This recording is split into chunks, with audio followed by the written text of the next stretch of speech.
Hello, welcome to the Roundtable on Ogtv. This beautiful morning, my name is Morenikeji Shobaluju. Health, they say, is wealth, and no government at any level should treat the act of the people with kid gloves, and I'm sure the government of President Bola Ahmed Tinubu is not leaving anything to chance to ensure the living of the people of Nigeria. Today on the show, I have with me in the studio somebody that is expected to be, when they say hearing from the horse's mouth, that is in the position to tell us the state of the health sector in Nigeria. Is here in the house with us. Somebody I called Omoloko, someone that just lost his mother just recently. I want to welcome in the studio the Honorable Minister of State for Health, Dr. Isiaq Adekunle Salako. Good morning, Honorable Minister. Thank you very much, Morenike. It's my pleasure to be in Ogtv this morning. Thank you so much for being with us. And of course, Doyisola Ogunbadewa is also here with me in the studio. Doyisola, good morning. Good morning, Morenike. How are you doing? I'm fine, and how are you too? I'm good. You know something? When we talk about the nation's states of health, it's multifaceted, and thank God we have someone that will make us to understand a lot of things that is happening in the sector on the program today. I am so happy to be here because I have lots of questions to ask, and I'm sure he's ready to. I was going to say that Honorable Minister. So you're welcome to the program, Honorable. Thank you very much.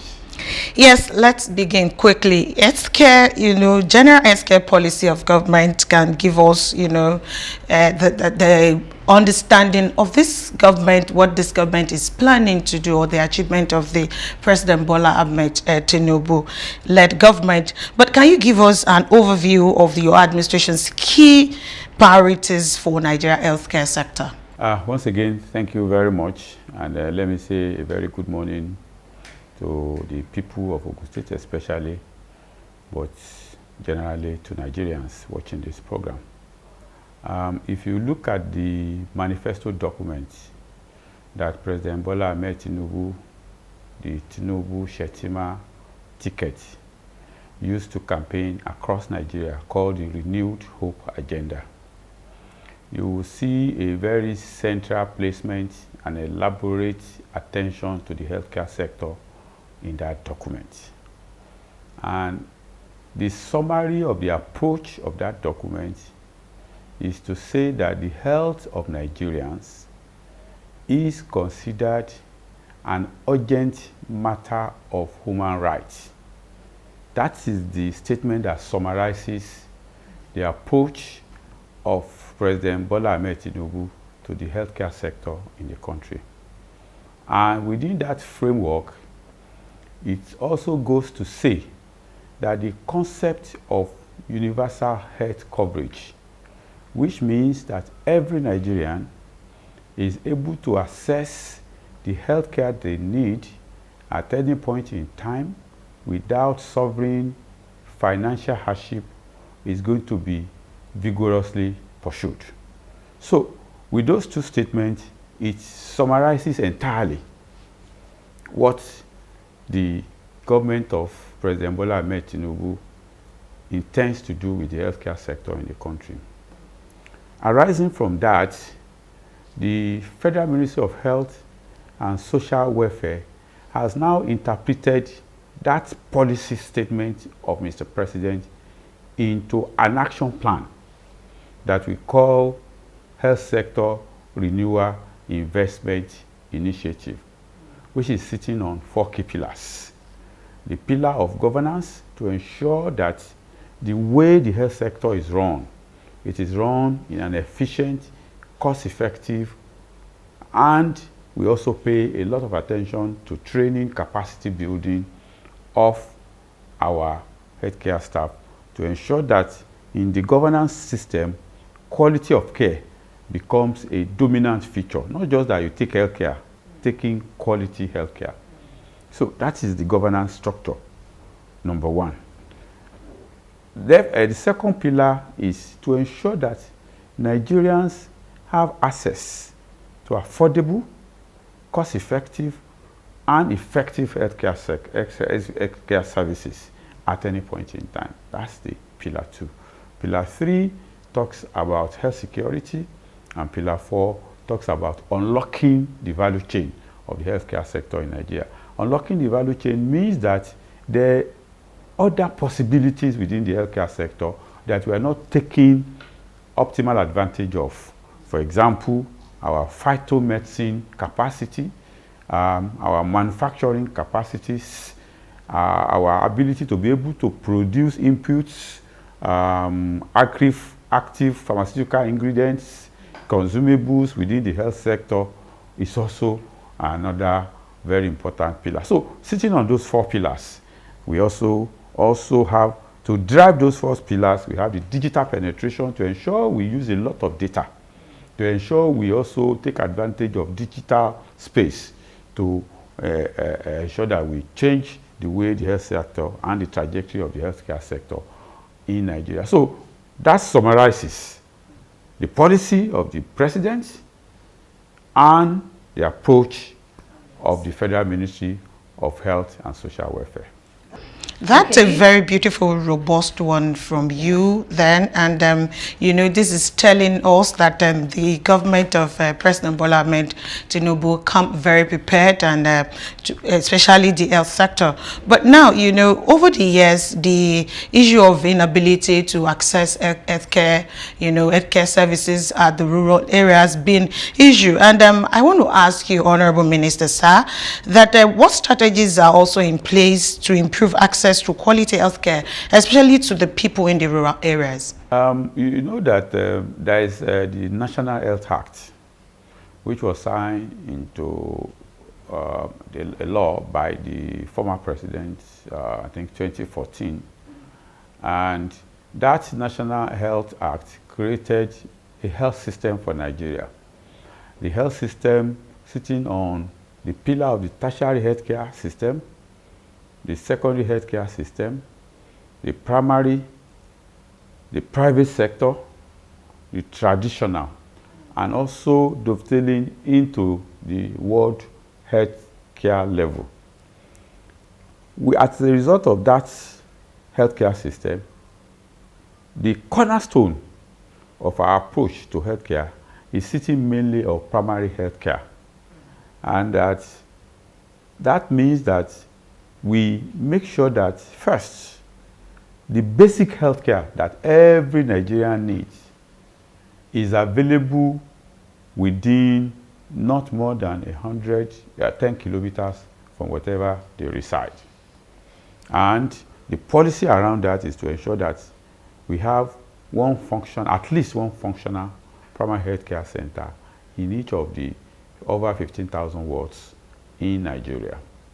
So the Healthcare Act also created what we call the Basic Healthcare Provision Fund, which provides that a certain percentage of the consolidated revenue is set aside every month to ensure that Nigerians are, especially the vulnerable Nigerians, most of them living at the grassroots level, are able to access functional basic healthcare at any point in time, which is supplemented, subsidized by government. So you find out that every quarter we sit down within the Ministerial Oversight Council for the Basic Healthcare Provision Fund to ensure that each state are allocated millions of naira to provide services in designated primary healthcare centers across the country. And that fund is now used to provide basic things, drugs, logistics, power, employment of ad hoc staffs when it becomes necessary, and so security, and so on and so forth. So that these designated comprehensive healthcare centers across the country, you can be sure that they can run 24/7 with the support of the Basic Healthcare Provision Fund. So with that, we have been able to drive a lot of attention to primary healthcare services. In addition to that, the National Health Insurance Scheme has also been created.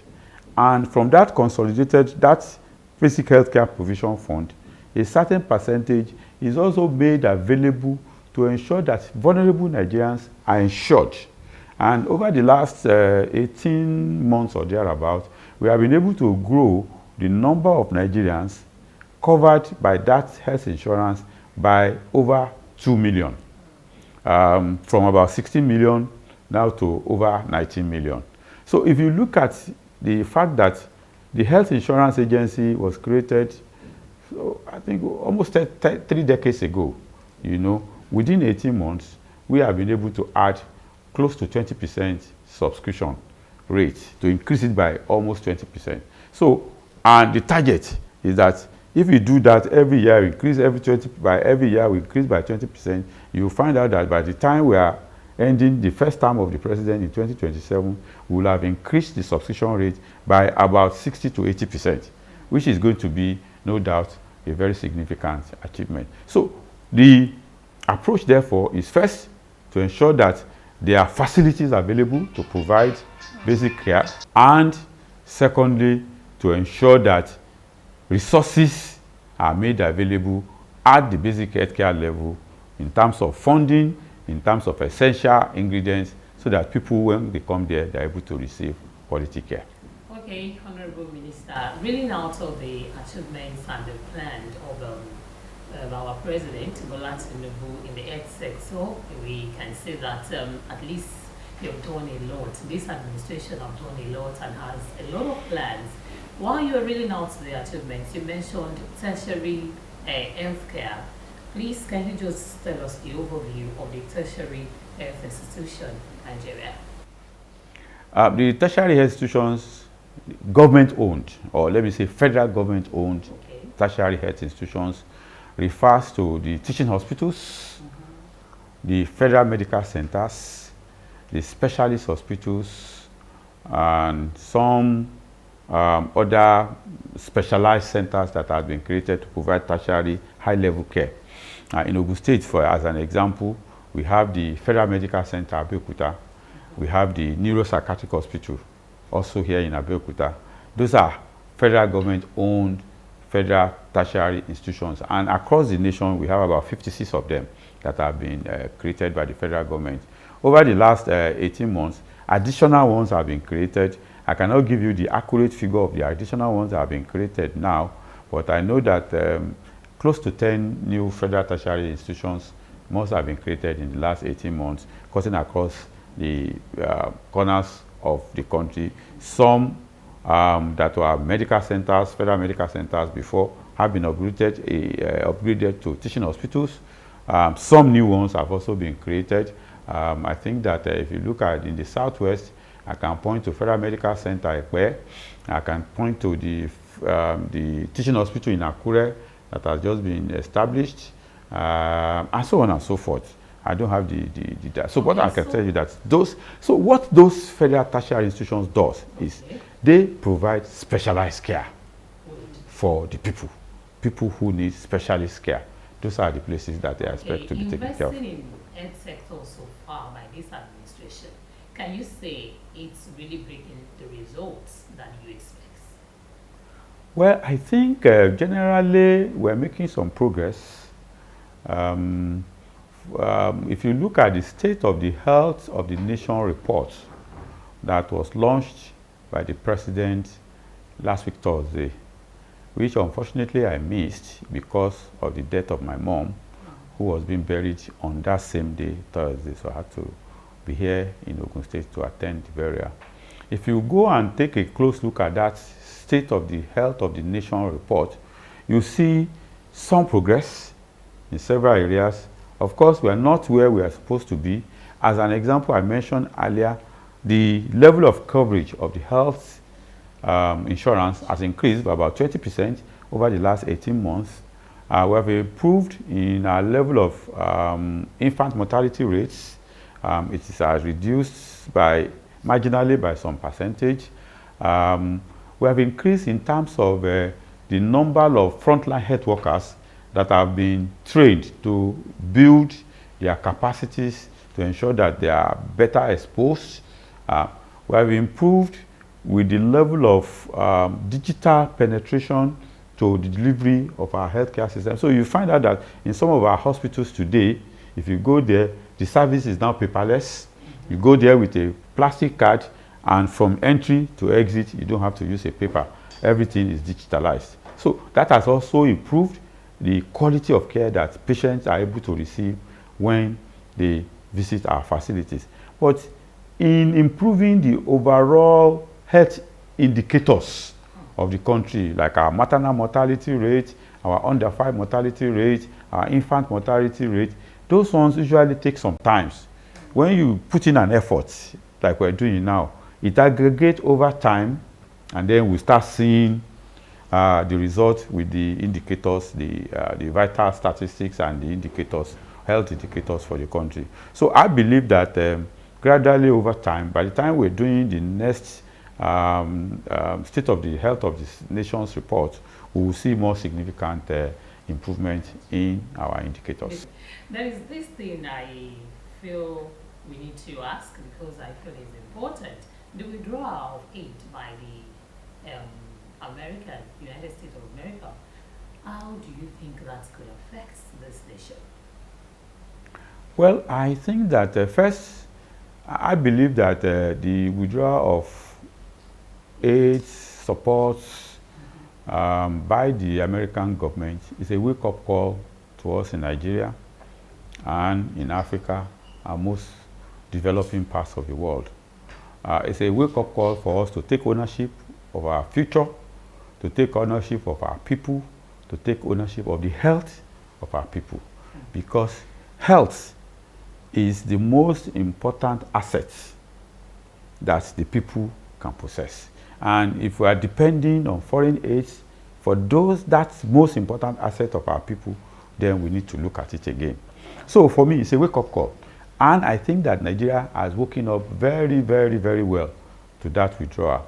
You will see that in the 2025 budget, for example, adequate provision has been made by Nigeria to ensure that the gaps that will be left by the withdrawal of that aid is covered, and Nigerians' health does not suffer adversely.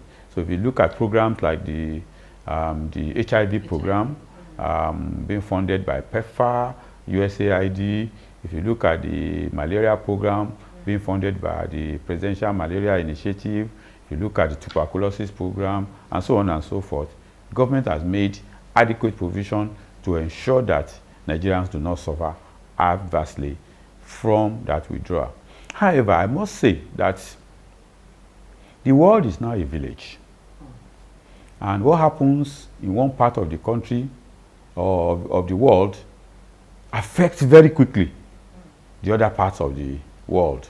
And we saw clearly an example with COVID. You know, the way COVID spread very, very rapidly, even though it happened millions of miles away from us in Nigeria. So which means that when we talk about global health and the security of the health of human beings, it's a collective responsibility. And nobody can really isolate himself or insulate himself from what is happening in one part of the world. So if mpox, for example, is happening somewhere, Nigerians cannot pretend as if it doesn't affect them. So also Americans cannot pretend that it does not affect them. So we must work together as humanity, working collectively to ensure we secure the health of human beings on planet Earth. Thank you so much, Honorable Minister. It's been so comprehensive having you, and you've dealt with all the questions beautifully.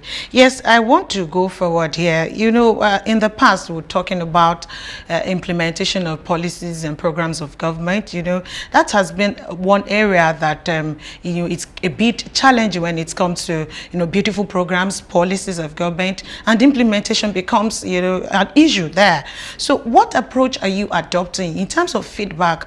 How do you intend or ensure that, you know, you see to the achievement of all of these things, and what approach are you taking to see to, you know, the implementation of all these beautiful programs that you have so far rolled out?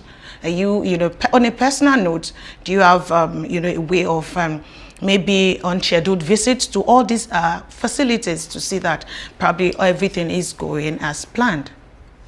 Unscheduled visit is a very tiny part of monitoring systems, because how many places, for example, can I visit as one individual?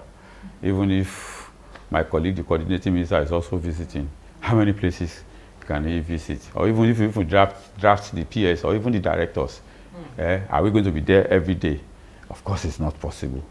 So first, we depend on the fourth estate of the realm, like yourself, to also give us feedbacks from what is happening in our facilities.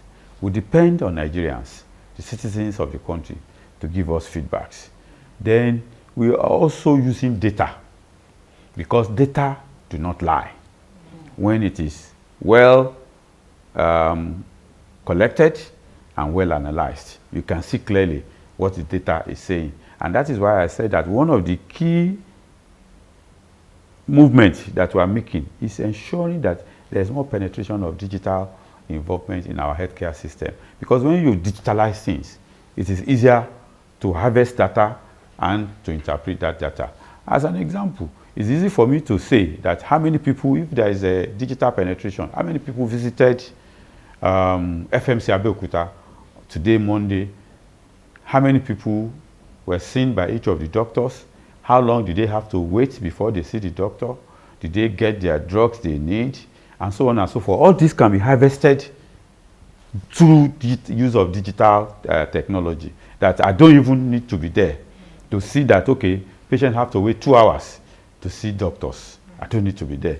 I don't need to be there to see that most of the time drugs that they need is not available. They have to go, because all these things, if you digitalize, you can harvest it from a platform and see it real time, how it is going on. So we're going to deploy that digital technology massively in the course of the year to ensure that we're able to harvest more data and we're able to base our decisions on data. And I've also consistently told the head of our teaching hospitals, the head of our federal medical centers and specialist hospitals, that we are not going to be evaluating them on the basis of how many buildings they constructed or how many equipments they procure. Our evaluation will be more based on what the quality of care they are delivering to Nigerians when they visit their hospitals. How long do they have to wait to see a doctor? How long do they have to wait to get a surgery done? Do they have the right kind of equipment? Do they have the right kind of drugs? How are they attended to? Even when they see, are they attended to as human beings and they feel welcome? Is an environment, is it a welcoming environment? And so on and so forth.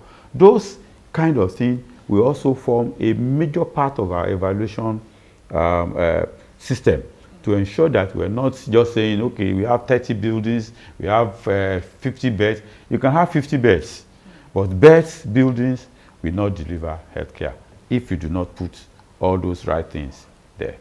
Thank you so much, Honorable Minister. That's beautiful. Of course, advancement in technology is really a blessing to us as a nation.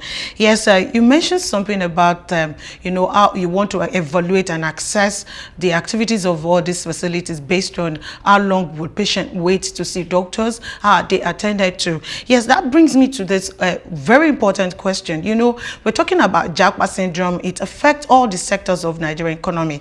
And of course, let's now talk about, you know, the number of medical personnel who are, you know, gone out of the country in search of greener pastures. How is government addressing the shortage of medical professionals in Nigeria? Just recently, Mr. President Bola Ahmed Tinubu make a pronouncement of a automatic employment for 774 fellows for medical professionals.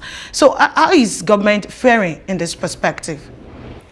Well, like you have said, the Japa syndrome is a challenge across the various sectors, but it is more felt within the health sector more than any other sector in the country. Every day we are seeing health practitioners, doctors, laboratory scientists, pharmacists, nurses leaving our country in droves. Of course, government is very concerned about that, but we have decided to not see the Japa syndrome as a major, as a challenge alone. Let me put it that way. Yes, it's a challenge. We've looked at it, but we have also decided to also see the positive side of it.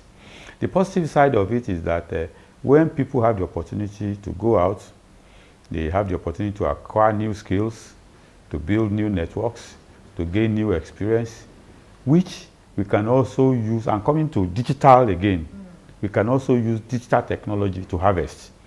In these days of teleconferencing and telemedicine, a lot of things can be done without being physically present, you know. And over time, we have established a very robust relationship with our health practitioners in America, in the UK, in Canada, in Germany, in most parts of Europe, and we are able to harvest their contribution to the health sector of our country without their being physically present, through teleconferencing, through telemedicine, and sometimes they visit to carry out health missions. As an example, in April this year, we will be having the Association of AMPA, that's the Association of Nigerian Health Practitioners in the America, visiting Nigeria to carry out some health missions.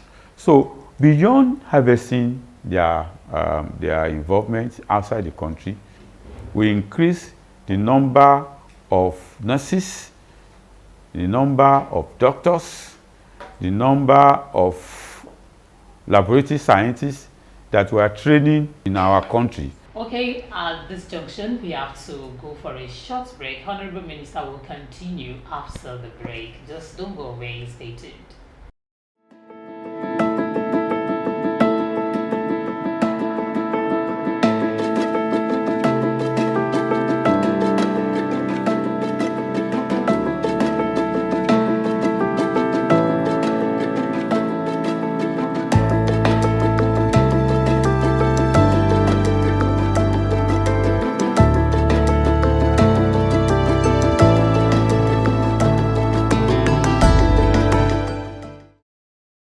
Alright, it's still Roundtable, reaching you from the People's Tele, Ogtv, and our Honorable Minister for State for Health is still here.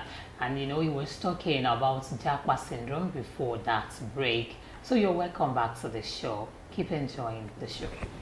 Thank you so much, Denisala. As Honorable Minister, you know, Japa syndrome is something that has come to, you know, live with us as a country.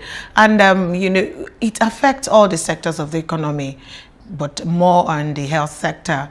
So what are you doing? And let me say that you said something the other time about the way you do the monitoring and evaluation of the activities of our health facilities, which is based on how fast they are to attend to patient, how are they taking, you know, handling patient generally. And, you know, talking about the fact that we have shortage of professionals to do this, how is the federal government addressing this? Thank you once again. Like I was saying before we went on break, we've approached it from both the positive side and also trying to fill the gap. Before we went on the break, I spoke about how we were harvesting the contribution of Nigerian health professionals outside the country using the enablement of technology, using telemedicine, and also organizing health missions for them. The other leg that we are also using is to ensure that we also expand our capacity to train health professionals and graduate health professionals. So if we were doing 10 before, if we're able to now do 20, it means that as some people are leaving, a lot more people will be staying behind. So although this will take some time, because, you know, it takes years to train a doctors, to train nurses, to train pharmacists, to train laboratory scientists, but we have expanded our capacities in terms of the number of nursing schools, in terms of the quota of training institutions. So as a result of that, using that expansion of our capacity, we have been able to leverage the creation of more professionals to work within this space.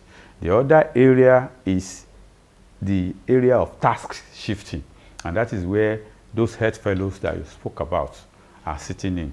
The health fellows may not necessarily be doctors or nurses or laboratory scientists, but they are people who have some grounded science-based orientation, who can be trained to offer some level of health sector monitoring at the grassroots level, can support programming at the grassroots level, you know, because you find out that quite a number of things that affect our people health-wise is a result of ignorance. So if we're able to improve the level of health education and health awareness at the grassroots level, it will also significantly help the health status of the people. So you see the health fellows working a lot more around the space of tax shifting.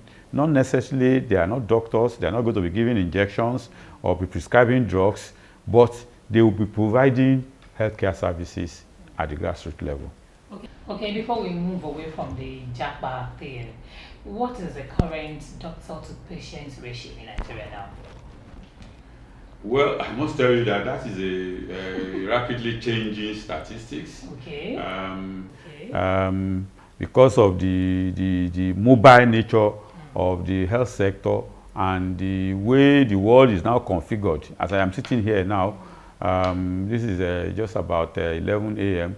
In another 6 hours, I can be 5 continents away, you know. So the way the world is now configured, it's difficult for us to say, but obviously and clearly, we have not met the WHO recommended ratio of doctor to patient in general.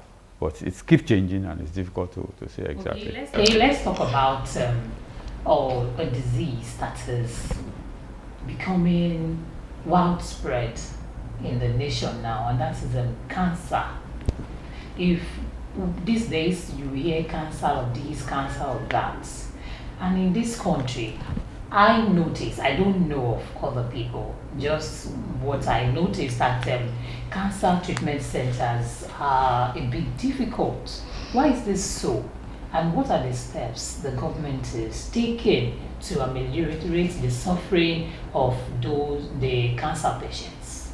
Well, I agree with you that the frequency at which we see cancers appears to be going up. The commonest ones being cancer of the breast, cancer of the cervix, cancer of the prostate, colon cancer is also coming up, and we're also seeing a lot more with liver cancer, and then cancer of the ovary. Well, I don't really know what you mean by it is difficult. If you mean that the treatment is difficult, yes, I agree with you absolutely. When cancer treatment is very difficult, very challenging, very expensive, and very consuming. Not just to the patient, even to the practitioners. It is a very, very hectic treatment. But the strategy of government are what I will call in 3 phases. First, we are focusing on what we call primary prevention of cancer. Because some of those cancers are preventable. And we know what causes some of them. As an example, we know that human papilloma virus, which is a viral infection, has been incriminated strongly as a causative agent for cervical cancer. And now we have a vaccine against human papilloma virus infection. So government is deploying vaccination across the nation, and in the last 18 months we have vaccinated about 12 million young children against human papilloma virus, especially young girls. So that is one form of primary prevention that we're doing. We also know that hepatitis B, which is another virus, has been incriminated strongly as a causative agent of liver cancer. And we're deploying immunization against hepatitis B as a primary prevention mechanism against liver cancer. So that is one form of another form of primary prevention. Of course, as form of primary prevention, some other habits have also been incriminated around cancer. For example, smoking has been associated with lung cancer, Alcohol abuse have been associated with liver cancer. Obesity have been associated with some cancer. So we are also doing a lot of health awareness to prevent, control cigarette smoking, control alcohol consumption, and that is why today in Nigeria there is a law against smoking in public space. You are not allowed to smoke in public space, and there's also a strict enforcement of labeling of cigarette packs so that people are aware that they're taking a risk. Alcohol, there's a law that prevents children younger than 18 taking alcohol, and so on and so forth. Those are all working around primary prevention of cancers. At the second level, we have what we call the secondary prevention of cancer. The secondary prevention is ensuring that we are able to catch cancers at very early stage. Well, because we know that when you catch them at very early stage, you can actually cure those cancers. And most cancers also have what we call the pre-cancerous stage. That is a stage sometimes that lasts years. That is not cancer, but it is gradually going towards cancer stage. So if you are able to catch it at that stage, you can actually prevent it. So we are deploying screening services, screening for cervical cancer, screening for breast cancer, screening for prostate cancer. In the course of the year, we have what has been approved by government, by the president. It is called Renew Hope Health Connect. And as part of that Renew Hope Health Connect, we're going to be going to the senatorial districts across the country to screen for cancers across the country. And when we screen and we're able to catch positive people, then we take them for definitive treatment. So that is the second stage of our approach. The third stage of our approach is, of course, to ensure that there is availability of treatment for people who have cancer. So we're expanding the capacity of our cancer centers. Government has created 6 major national cancer centers, one in each geopolitical zone, which is being well equipped to ensure that whatever care a cancer patient needs, he is able to get it at such centers. We have also created what we call the Cancer Health Fund. The Cancer Health Fund is to support people who have cancers who cannot afford the treatment. Of course, this is not inexhaustible, but at least it's able to afford to assist some Nigerians who have cancer.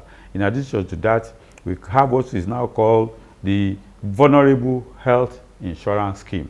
That insurance scheme is going to help people who have life-threatening diseases like cancer, like end-stage kidney failures, who need dialysis, and so on and so forth, to be able to access some form of insurance to support their treatment. So these are the 3 levels of we are expanding our facilities. We are also expanding our human capacity to be able to manage cancer. He said we have 6 centers in each geopolitical zones, cancer treatment centers. Is government putting in place more measures to create more? Because I feel we need more. 6 is too small. No. I said those are, in the country, we have about 16 facilities, federal government facilities that are providing cancer treatment. But 6 major national cancer centers. Okay. As an example, in the Southwest, I know that LUT is doing. Okay. In the Southwest, LUT is doing, UCH is doing, Federal Medical Center, Ebute Metta is doing. I know that Abeokuta too wants to establish a cancer center, that's FMC Abeokuta, and so on and so forth. It does not mean that it is only in 6 places that they are going to be having cancer treatment. No. But when it comes to the advanced cancer centers in the country, we are going to have 6, 1 per region. Okay, thank you so much, Honorable Minister. I know Duisola is wide, kind of full for you today. He's really ready to take you, and he's loaded. So that's why he's not, she's not taking it lightly. She wants to pick every question at every junction. Well, I want to take us back a bit, and this is going to the question my colleague asked recently, talking about the withdrawal of support, the USAID, and all of this aid that we get from, foreign partners. We got a lot during COVID-19 pandemic, and we relied so much on this for the treatment there was with the previous administration. But now I want to ask you, with outbreaks of cholera and Lassa fever, which is kind of, you know, prevalent kind of lately, how is ministry ensuring, you know, better disease prevention and management? You know, we must, you know, talk about this so that it will not become a problem in the near future. The control of diseases like cholera, Lassa fever, and so on and so forth is a multi-sectorial approach. Because if you look at the mechanism, the pathogenesis of cholera as an example, cholera is basically a disease of, should I put it, it's majorly driven by environmental poor environmental management, you know, particularly when human waste, feces, or get in touch with what we take, you know. But if there is good control in terms of how we manage our human waste, those of us in the health sector, doctors, nurses, will not have to deal with cholera, because once we are able to remove open defecation, when we are able to remove every avenue where human waste comes into contact with what we eat and what we drink, then we will not have to deal with cholera in the hospitals. Same thing with Lassa fever. Lassa fever happens as a result of contamination of what we eat by the feces of a rat. So if we are able to ensure that that rat does not come into contact with what we eat, then we don't have to deal with Lassa fever in the hospital. So it's a multi-sectorial approach. But for us in the health sector, we're driving a lot with prevention, using vaccines. Now there are vaccines against cholera, so we're using that. We're also creating a lot of awareness, because if you ensure that everything you eat, you wash very well, every time you go to the toilet, you wash your hands, every time you want to drink water, you ensure that the source of the water is good. If you are not sure, you boil the water and sieve it, you know, you more or less eliminate cholera completely from the system. So that approach of creating awareness is very, very important to us. And you see that the billboards here and there, some of them supported by private sector people, to promote the awareness of how to prevent diseases like cancer, like Lassa fever. That is one very important approach that we're using. Of course, when we now have the outbreak, we also have a system of responding to the outbreaks. We have what we call emergency operation centers in all our states.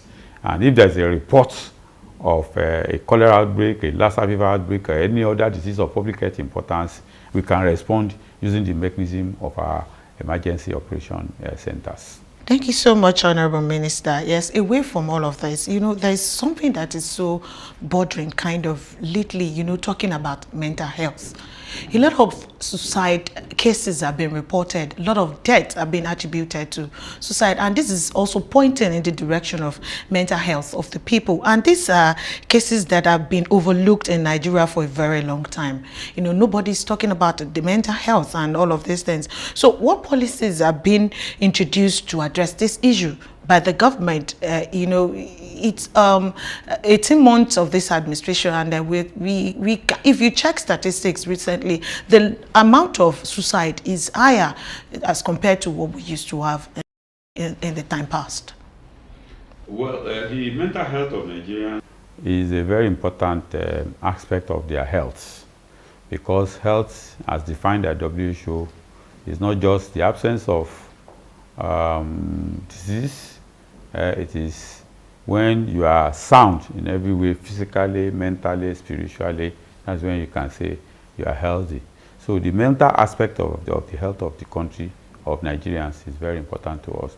As a result of that, you know that in 2022, I think, the National Mental Act was passed, and was signed into law. We have since started the implementation of that National Mental Act in the Federal Ministry of Health and Social Welfare. We have created a mental unit, and we are working towards creating a mental health department in the ministry. We are also working with the states to domesticate this Mental Health Act at the sub-national levels. A few states have already done it, but we are working very hard to ensure that more states domesticate it. And in addition to that, we are working with states to set up what we call the Mental Assessment Committee. You know, the Mental Assessment Committee is able to help us to ensure that when we need to confine people, it is not just a decision of one person or two person, and it's not basically totally on discretionary level, you know. So we're working that. We're working towards decriminalization of suicide that you mentioned. You know, up to today, if somebody attempts to commit suicide in Nigeria and fails, the person has committed a criminal offense, you know, according to the law of today in our country.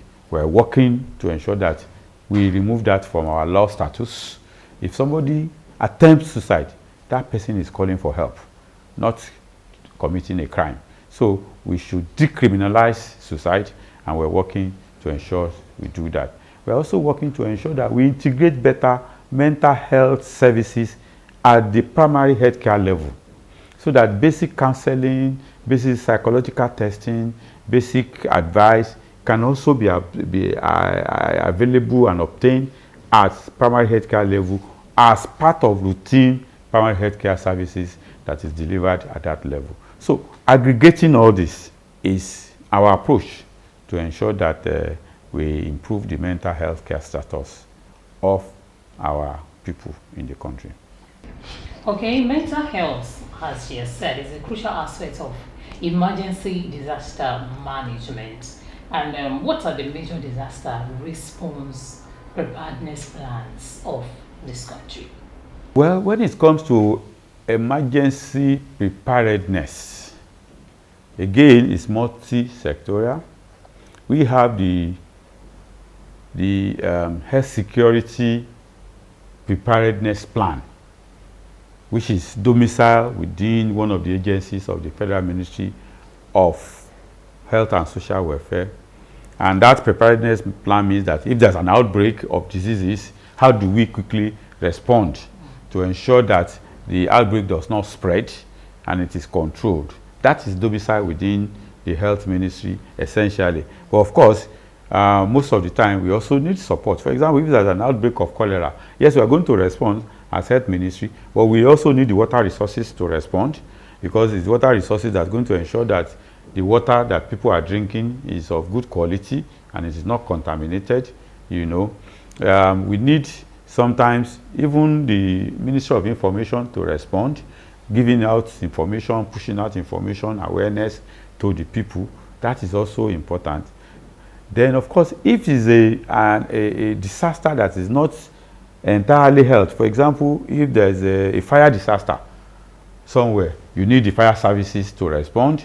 You need the health, the ambulance services to respond, you know. So you find out that by and large, what I'm saying is that disaster response is a multi-sectorial thing. But I can tell you that in the health sector, we are well prepared in terms of positioning of commodities, in terms of training of healthcare workers, in terms of surveillance and monitoring, and receiving adequate reports from the field. We are prepared because constantly, as an example, cholera is a reportable disease. If you diagnose cholera anywhere in Nigeria today, you must report it. And once you report it, then there must be a response to the report. There must be a surveillance system to track the contact of that cholera patient and to ensure that it is not spreading across the society. So that plan is there, and we're able to respond anytime that it is required. Okay. How do you manage the budget allocated to the healthcare of this nation to accommodate all this? However rich you are, your first priority is to be healthy. So everybody must therefore also be part of it. And the way we can be part of it is to also ensure that we subscribe to health insurance. You know, if you subscribe to health insurance and you are able to put aside a little amount of money every month to prepare for the day that you need health care, then it will mobilize more resources into the health sector financing, you know. But unfortunately, the culture is not there yet, but we're hoping that we continue to improve. Ogtv, as an example, has a responsibility to ensure that all the staff of Ogtv are insured, that you all pay premium. The Ogtv contribute a percentage. You also as staff contribute a percentage to the premium, so that anytime you need to take healthcare services, you don't need to be going to the bank and be running helter-skelter because you are prepared for the rainy day. This is a very important element of increasing the financing mechanism for healthcare services in our country, which I continue to appeal to Nigerians to take up very seriously. Everywhere you go all over the world that you are saying that their health sector is working, it is because the level of subscription to health insurance is very, very high. You imagine that if all of you in Ogtv, you agree that, okay, every month everybody is going to put aside maybe 2,500, and then Ogtv management put additional 2,500, that's 5,000 every month. At the end of the month, maybe 4 or 5 of you will need healthcare. So all of you, you are contributing to fund 5 people. In the next month, maybe another 5. All of you will still contribute. So at the end of the day, you will not feel it when you need to take healthcare. So this is a very important message that I want you to continue to take home, so that our people can adopt the health insurance scheme more robustly. Yes, this is still Roundtable on Ogtv, and we've been having Honorable Minister of State for Health, Dr. Isiaq Adekunle Salako, speaking to us on the state of the health of Nigeria. Of course, this one that I want to ask now, yes, before I go to my question, Honorable Minister has challenged us as a station to ensure that we key into the healthcare insurance. And I want to tell you in good authority here this morning that my card, is not here, but we all have our cards at Ogtv, so we're key into the health insurance scheme. Thank you so much for that advice, Honorable Minister. Yes, let me now go to this one. Yeah, recently I was attacked by malaria, and people were saying, why not just take agbo, you know, the herbs, the local concoction. If by the time you take a cup, you're fine, and all of that. Fine. Traditionally, alternative medicine in Nigeria still rely on traditional. People still rely on this traditional medicine for any treatment. Talk about malaria, they get it. But how is ministry, you know, integrating traditional medicine into the formal health system of the country? Have in the Federal Ministry of Health and Social Welfare a department for traditional, complementary, and alternative medicine. And if you look across some of our states too, you see that some of the states, for example, in Ogun State here, we have an agency that is working around traditional and complementary medicine. So these are mechanisms to integrate traditional medicine, to integrate alternative medicine, complementary medicine into our healthcare system, because we know they also have their value. They also have areas that are useful. But the challenge is to ensure that we make it scientific, we standardize it, we're also able to regulate it so that malpractices can be reasonably reduced. So the ministry is working in that direction. We have the Nigerian Institute of Medical, Nigerian Pharmaceutical Research Institute. And what that institute does is also to take our traditional inputs, traditional medicine, and take it to the lab, test it, look at the active ingredients, and able to prepare it in a manner that can be used by by orthodox doctors. They've done something like that in the past. One of the drugs that is used today in the treatment of sickle cell was developed by that institute in Abuja, and today that drug is being prescribed in over 40 countries in the world. So we are using that achievement as a springboard to achieve further in that direction. And one of the things we're doing is already, I know that the agency have about 5 or 6 formularies that have developed, that we're now going to put together a team to see how we can take it further and commercialize it so that it can be available on the shelf for doctors to prescribe for patients. Okay, lastly, Honorable Minister, before you just round it up there, I just want you to finish this your statement with this one. And I'm talking about future plans and vision of this of your ministry. Talking about, you know, being futuristic. Now, in the next 5 years, with all these beautiful and robust plans of your ministry, you've said a lot here that makes me have the belief, and you know, I know the future is better for the country. But how do you see the sector, the health sector of the country in the next, let's say, 5 years, of a decade?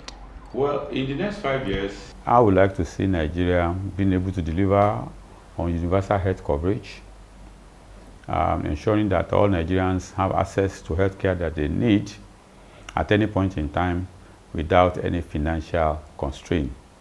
I would like to see a situation where our maternal mortality becomes one of the best in the continent. I would like to see a situation where our infant mortality rates reduce drastically, and where we have our facilities, health facilities, working seamlessly, where people can come to hospitals and they don't have to be looking for money, calling friends, and taking loans to take health care. I would like to see a situation where our primary healthcare centers becomes the mainstay of our healthcare services, where primary healthcare centers is able to take care of at least 70 to 80% of Nigerians' healthcare needs. That is the trajectory that we're taking Nigeria healthcare system, and we hope by the grace of God we will get there. Thank you, Honorable Minister, for your time on the show today. And like I said before you round off on that, your statement, I said I'm seeing a better future, and I know that Nigeria will get there, and we're going to get it right in terms of healthy lifestyles of the people.